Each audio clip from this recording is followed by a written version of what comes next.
குங்கும பாக்கெட் விற்கிறாங்க. அந்த குங்குமத்தை வாங்கி மனசில் ஏதாவது வேண்டுதல் இருந்தால் அந்த திரிசூலத்துக்கு கீழே பாதம் இருக்கும், அம்மனோட பாதம்.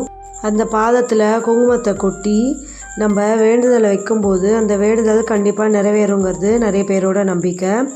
இந்த திரிசூலம் பார்த்திங்கன்னா படி மாதிரி செட் பண்ணி வச்சுருக்காங்க. அந்த படியில் ஏறி தான் போய் அம்பாலோட திரிசூலத்தையும் பாதத்தையும் நம்ம தரிசனம் பண்ணிவிட்டு அதுக்கப்புறம் கீழே இறங்கி வந்து உள்ள அம்பாள் சன்னதிக்கு நம்ம போகணும்.